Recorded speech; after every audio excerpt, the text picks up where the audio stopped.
Welcome to Government Contracting Weekly, sponsored by AOC Key Solutions Incorporated. Government Contracting Weekly is the only television program devoted exclusively to the competitive and dynamic world of government contracting. A world where coming in second place is not an option, but where principle-centered winning is the only approach. Good morning and welcome to Government Contracting Weekly. I'm Jim McCarthy from Key Solutions, filling in this week for Hillary Fordridge.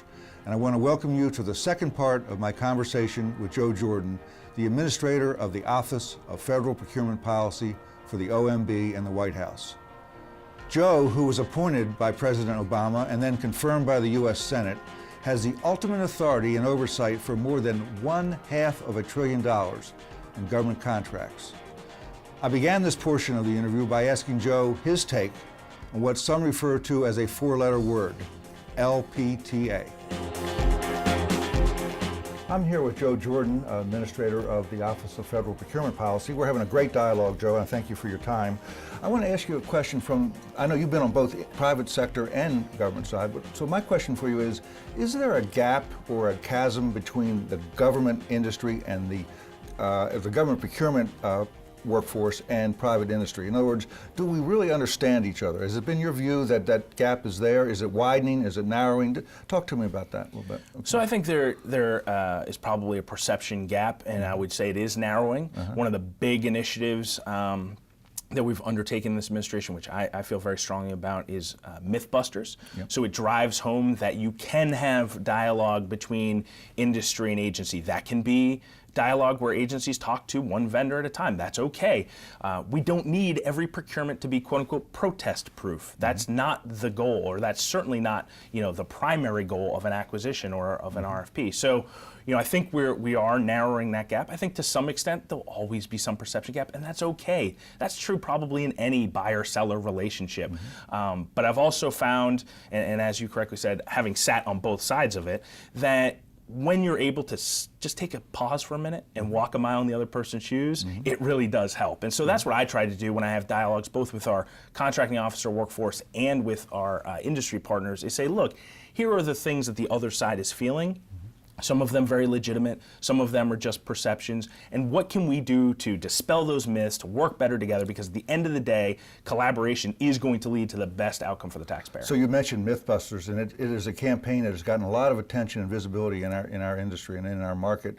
What's your next myth that you want to bust? How's that sound? Well, we are, I don't want to, steal my own thunder. We are looking at rolling out a third iteration of Mythbusters. So we had one focused on agency and contracting officer folks and how they can engage with industry. Right.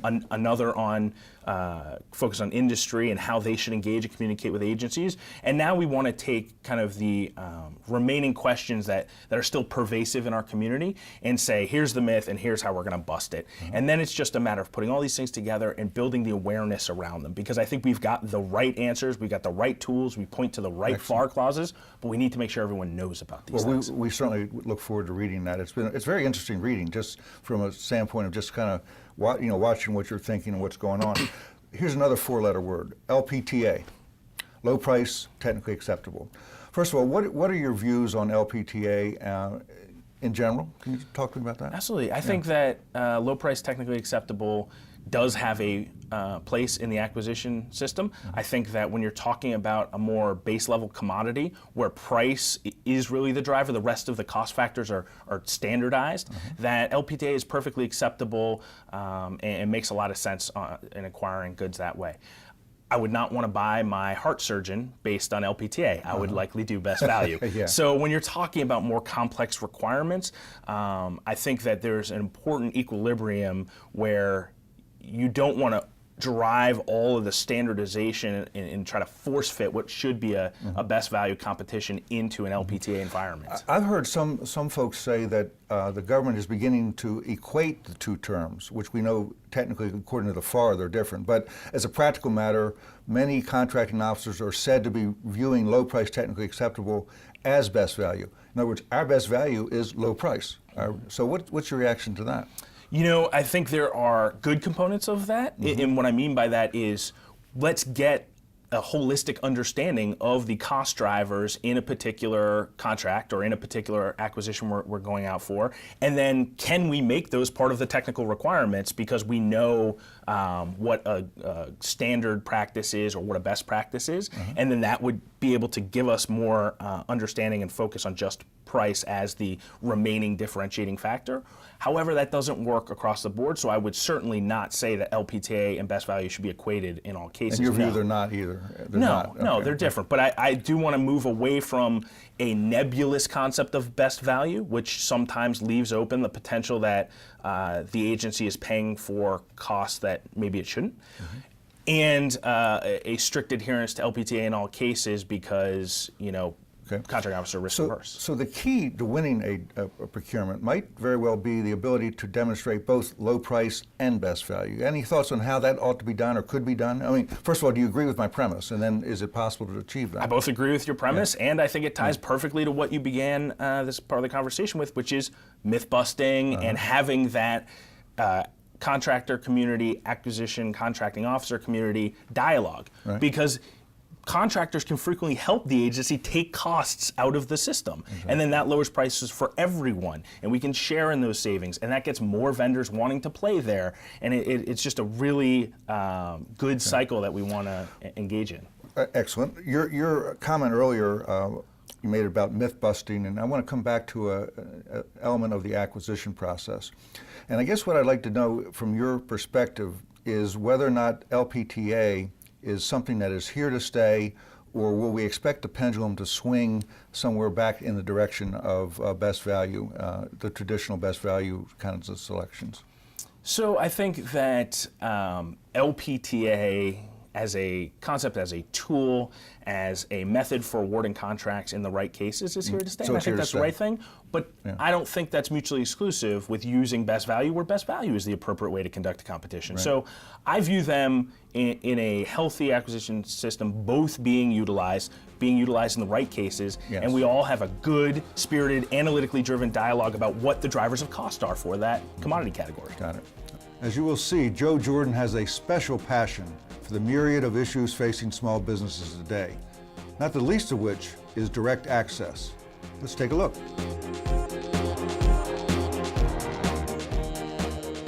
Joe, we've been having a great discussion on a number of points. I'd like to get into now, it's small business, okay? And I think there are really two problems that keep at least coming forth as a concern to small businesses, so we'll address them each separately. The first problem is access to the federal customer, to the program people, to the contracting officer. It seems as though the government is so protest adverse that they have clamped up often before the blackout period occurs and won't talk to anybody. What's your thought on that? Yeah, I think it's an important issue to address. I think we've done some great things there. One, in our Mythbusters guidance, it clearly says agencies and contracting officers can talk to vendors during the process. If you are feeling risk averse or concerned, I don't care if you bring your whole general counsel's office to sit in the room with you and make sure you don't misstep. Those are good dialogues. That's good collaboration that helps the taxpayer, because frequently contractors have a constructive way to take costs out of the system that an agency just hadn't thought of yet, which is perfectly legitimate, and we want to capture that value for the taxpayer. Secondly, in terms of getting access for small businesses, we've really ramped up our outreach, both in terms of matchmaking outreach events where we go outside the Beltway and around and meet with and convene small businesses so they can have an awareness of what's coming and get prepared to do that. And then agencies have a better awareness of what small businesses are out there that can deliver increased value to them, both in terms of hitting their small business goals, but also just getting better value in the procurement. Here's the fundamental problem from small businesses' perspective, I think, is that if you or I were building an addition to our deck or to our house, we wouldn't probably do it without at least meeting the contractor, right? And yet, so often, contracting officers and program people are reluctant to see particular contractors or vendors for fear of something. And yet, we wouldn't do that for building a deck. Your thoughts on that, your reaction to that? Yeah, I think the first thing, if you were building that deck, you'd probably ask around in your neighborhood or your friends or your associates, say, hey, if any of you guys build a deck, do you have somebody good? That goes to the past performance information, the better databases we can build of small businesses so agencies are aware that they're out there. Then yes, you'd like to meet with them and see what they've got to offer and ideas they have, and so we want to foster those types of interactions. And then third, the deck builder probably isn't going to want to fill out a 65-page RFP to build your deck. Yeah. So we've got to simplify that interaction, especially for small businesses who don't have teams and buildings full of people doing bids and proposals, and make it a more seamless and streamlined interaction. So we get the data we need, we get the certifications we need, but they don't have the burden that prevents them from getting into our system. That's how we got to cast a wide net and find the innovative and ingenious firms that aren't yet part of our government supply chain and bring them in. So I didn't tell you anything new. You're already studying this whole problem. Absolutely. Okay. And we've got a good fulcrum in each agency with the Office of Small and Disadvantaged Business Utilization. So elevating that role in a way that they can advocate for the small business community and help us is really important too. Whatever happened to competition advocates? Didn't most agencies used to have them? Do they still have them? And are they active and vital in terms of your thinking about it? The problem we're talking about? Competition advocates are absolutely important to the process. We're looking at a number of ways in terms of revitalizing that role.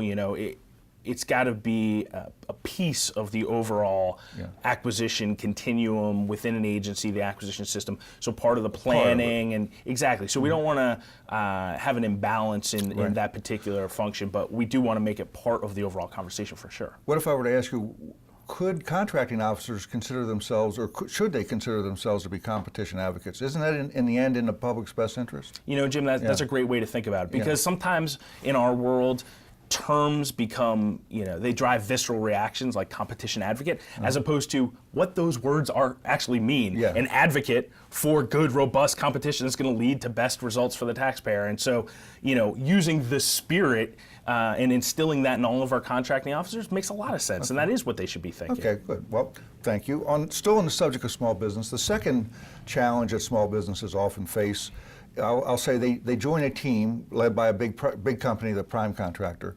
The company wins, and then the subcontractors, the small businesses, are left at the altar, if you will. The town is littered with small businesses that thought they had a piece of the action when they were writing the proposal, and upon award, they found out they were on the outside looking in.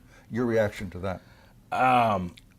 Jim, that's an issue that really, frustrates me and kind of gets my dander up. I spent 3 years at the Small Business Administration. I've heard these stories. I've seen the data. This kind of bait and switch you're talking about, really ticks me off.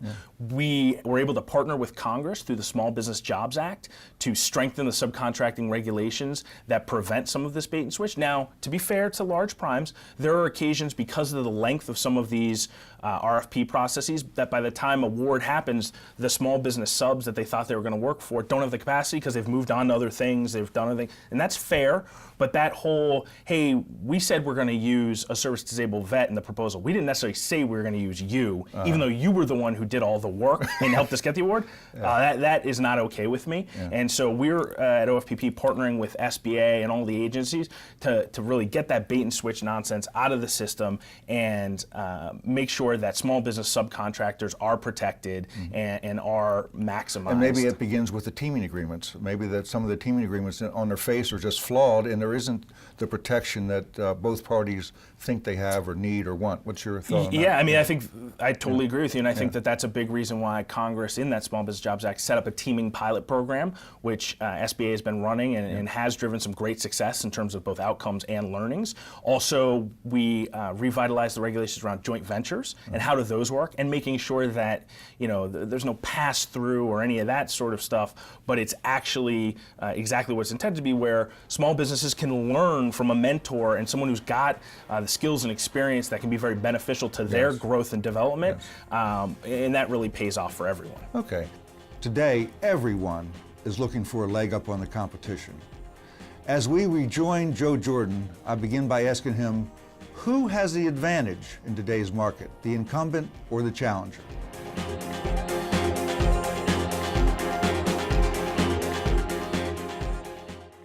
Joe, critical question in today's environment, in today's procurement environment. Is it better to be an incumbent or a challenger? What do you think?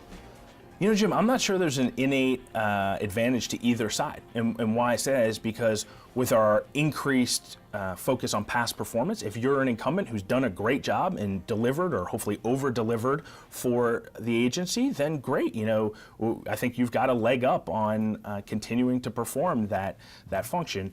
If you know, however, you haven't done a great job, then it's going to be more transparent. We're not just going to rubber stamp the option year or the renewal of the contract, and so that provides a challenge, which is a good thing. Mm-hmm. Then from the you know, the challenger, the new entrant perspective, we've really ramped up our focus on increased competition, casting a wider net to get more and more folks in our government supply chain. And so agencies realize that running competitions is going to get them a lot of value and lower their costs and maybe increase the deliverables. So, you know, they're doing a lot more of that. So I think on both sides, the point is, if you're really good, you've got the advantage. So it's situational dependent is what you're saying. Absolutely. There's no clear thing in that. We're hearing that because of sequestration, the government is tending to extend contracts rather than compete them, or tending to take the options, or maybe go on sole source. Is that happening to your knowledge? I mean, is there more an uptick of that kind of activity now than in the past? You know, I don't know. I think that might be more of a perception issue. You know, of course, we're working hard with contracting officers and agencies that in an environment where they, because of CR, continuing resolution, and sequestration, they didn't have the typical lead time to do as much acquisition planning, or at least do the acquisition planning with a full understanding of what their budgets were going to be. We want to make sure they don't default to practices that are suboptimal, but that's something where we're constantly working with the chief acquisition officers and all the agencies to make sure that we're appropriately balancing their time and their efforts between finding the right new entrants, but also, you know, if there are things that are working and providing great value to their agency, then we don't want to, you know, break it. Right. Okay. So again, back on sort of winners and losers. It's not the right term because I know it's situational dependent. But in today's environment, with all the emphasis on price and low costs and everything else, who's winning? Is it the taxpayer or the contracting community? You ever thought on that? Yeah. You know, the good news is I think both. I think we're in a win-win. Okay. I think any success in the acquisition environment is going to happen through collaboration. And you know, I think the taxpayer is absolutely winning because we are driving costs out of the system. From fiscal year 11 to 12, we've reduced contract spending by $20 billion, the largest drop in history. That is a good thing. That is a good thing for the taxpayer. That is a good thing for agencies. However, we're doing that in a very smart, collaborative way, looking at categories of spend where there may have been a bit of excess creeping into the system, and techniques where we can buy smarter, and that's going to happen in collaboration with vendors. So the many vendors that we have that provide great goods and services, they're able to win too because they can help in this dialogue to drive costs out of the system for both of us. Okay, another angle here. Is this a good time or a bad time for a company to enter the government contracts market? It's a great time. Yeah. You know, I think that when you look around at the various places, you're an entrepreneur or a company who hasn't traditionally sold to the government, and you're saying, hey, does this make sense? We buy $500 billion worth of goods and services every year. You're not going to find another market like that. And if you really are good, if you really do provide the best product or the best service at the most competitive cost structure, then why wouldn't you want to get in here? There is a $500 billion annual revenue stream, and our goal is to maximize the share of that goes to small businesses, goes to our great businesses that provide increased value, and have agencies cast a wide net so that they can find those firms who haven't traditionally sold to the government. Okay. I think that is a great outcome, and this is a great time for those businesses to enter our supply chain. Okay, thank you. We all know words are important, and a precise understanding of what is being written or said is critical to winning. As we rejoin Joe Jordan, I begin by asking him the meaning of the words, quote, inherently governmental activity.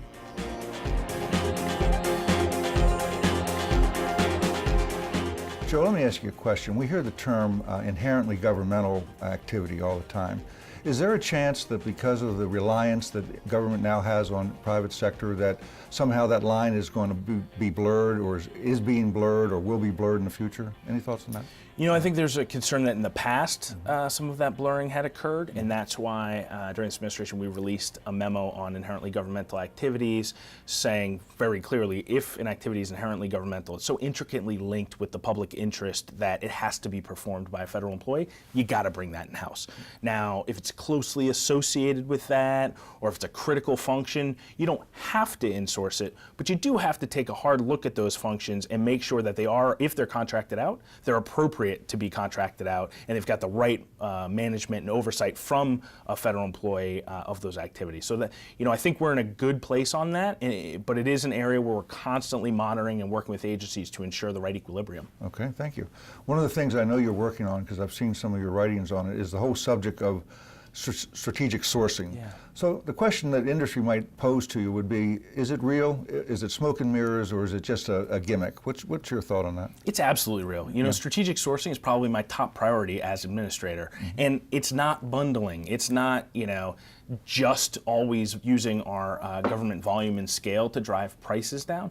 It's exactly what the words say, strategic sourcing, being thoughtful in the way that we acquire goods and services, looking at all of the cost drivers for a particular category, standardizing terms and conditions, and then putting together we put together a strategic sourcing leadership council comprised of the 7 largest agencies who have about 90% of the procurement spend, and the Small Business Administration, so small business have a seat at the table, so they can agree on the right path forward in these categories and move together, as opposed to, you know, continuing some of the decentralized buying that missed a lot of opportunities for far too long. So you're working with the Congress to try to get something that addresses this whole subject very well? Absolutely. Yeah. You know, in the last couple of weeks, I was able to appear before the House Small Business Committee and talk about some of the small business interests and concerns with strategic sourcing. A great conversation there.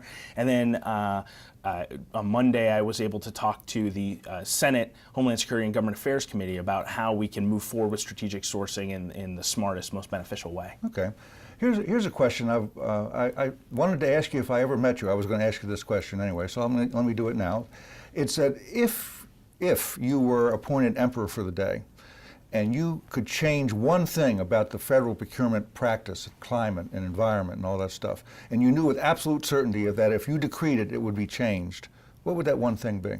First of all, if I was emperor for a day, I'd probably spend the morning focused on ensuring the Red Sox won the World Series and continue to do so in the future. But then in the afternoon, when I focused on my day job in government acquisition, I'd really do 2 things, Jim. I would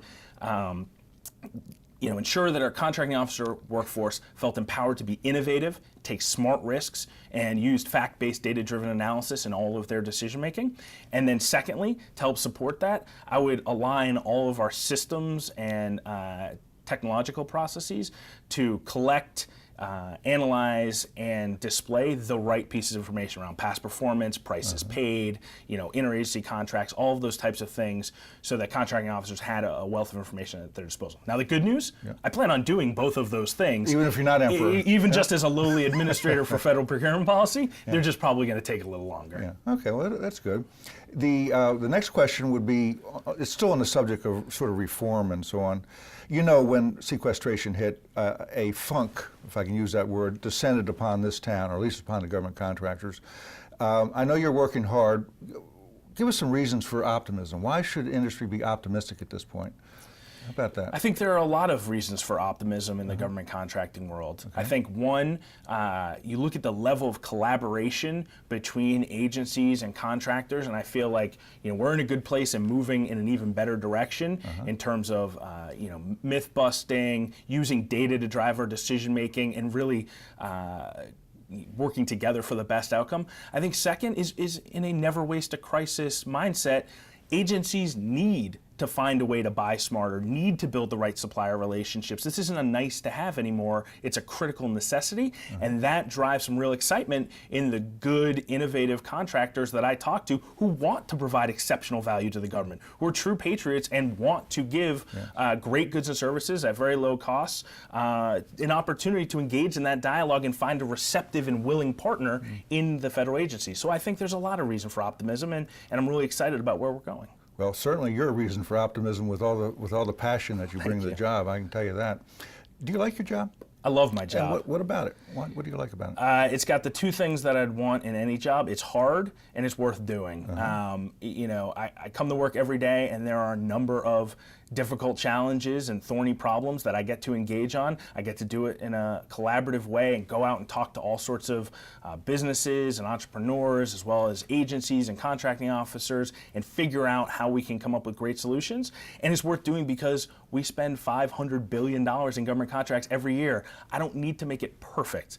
If we can just make it a little bit better, and then a little bit better after that, each turn of the crank is billions and billions of dollars that I'm delivering back to the taxpayers at a time they need it. So you're in a position that you can really have an impact on these things. So that's part of what attracts you to your job, I guess. Right? Absolutely. Is that a fair statement? Yeah, and I have the support of, you know, my bosses and the apparatus at the White House to drive these changes, and so, you know, that's why I'm optimistic and why I love coming to work every day. I can definitely tell. So one final question. We usually end each show with keys to winning. Okay, that's what we're about. Our company's about winning contracts. Now, I don't expect you from the government side necessarily to address how we ought to be doing our job, but I was just curious, what advice would you give to a government contractor to be successful, to be able to help the taxpayer, to be able to achieve the goals that the administration wants to do? What advice would you have, quote, for them to win, as I defined it? You know, I'll move beyond the platitudes of provide the best, highest quality good and service at the lowest possible cost. Brilliant. You know, I would start there, but let's, okay. You know, something that may be slightly more helpful is really make the time to engage in this collaborative dialogue that we're driving. I know how busy contractors are and how you know, they're sitting at their desk each day, in many cases focused on how do I keep my business going and my employees employed, but taking some time to invest in this dialogue so that you can help us do things better and see the way that investment will pay out in better contracts coming out. If we can let government know exactly what we can bring and the innovation, you would be able to work with us to set up some sort of mechanism to make that happen even better. That's right. And I'm talking about, you know, a holistic view of contractors. You know, an individual contractor's key to winning is really understanding what is the problem the government needs solved and providing the best and most affordable solution to do that.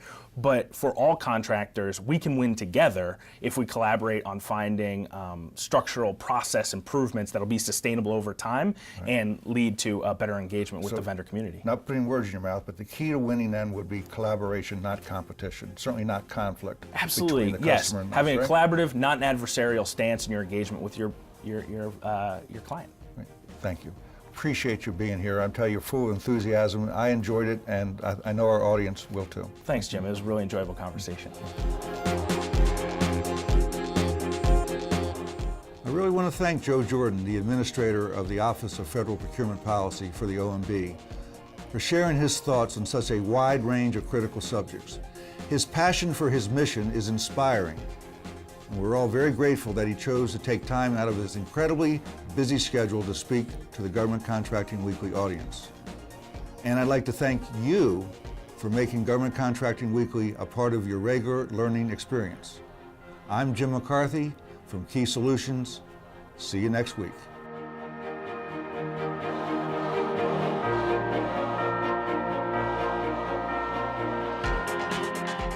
You've been watching Government Contracting Weekly, sponsored each week by AOC Key Solutions Incorporated.